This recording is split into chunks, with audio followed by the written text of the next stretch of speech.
যুক্তরাষ্ট্রের নবনির্বাচিত president Donald ট্রাম্পের সমর্থন নিয়ে এখন গোটা পশ্চিম তীর দখলের পায়তারা করছে কট্টরপন্থী ইসরায়েলি দখলদাররা। অঞ্চলটির বেশ কিছু এলাকা তেল আবিবের নিয়ন্ত্রণে থাকলেও দেশটির সার্বভৌমত্বের অংশ নয় সেগুলো। আন্তর্জাতিক আইনেও অবৈধ এই দখলদারিত্ব।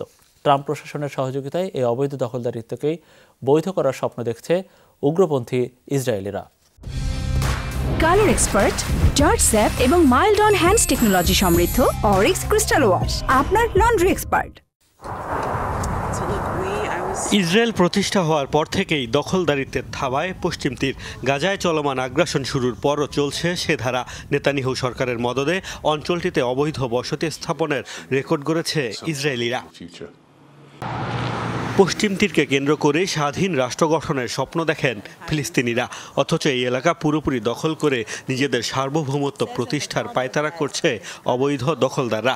ইসরায়েলের পরীক্ষিত বন্ধু হিসেবে পরিচিত ডোনাল্ড ট্রাম্প প্রেসিডেন্ট নির্বাচনে জয়ের পর তাদের এই উচ্চাকাঙ্ক্ষা আরও বেড়েছে।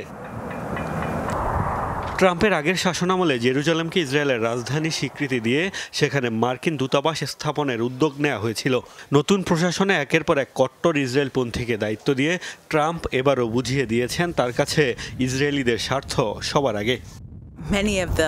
নতুন মার্কিন প্রশাসনের অনেকেই আমাদের এখানে এসেছেন, আমাদের সাথে প্রার্থনা করেছেন। তারা বাইবেলের তাৎপর্য বোঝেন, তারা জানেন ইসরায়েলের জন্য এই ভূমি কতটা গুরুত্বপূর্ণ।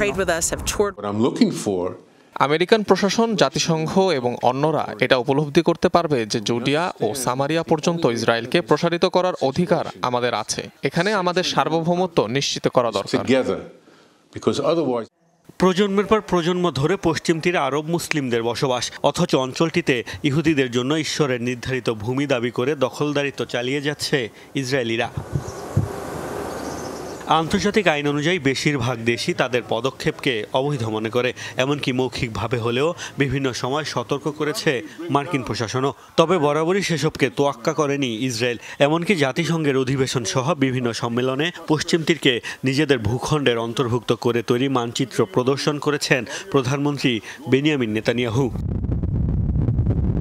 নিজেদের অংশ দাবি করলেও পশ্চিম তীরে এখনও সার্বভৌমত্ব প্রতিষ্ঠা করেনি ইসরায়েল। কোন এলাকা যখন একটি দেশের সার্বভৌমত্বের অংশ হয় তখন সেখানে বসবাসরত সবাইকে দিতে হয় নাগরিকত্ব।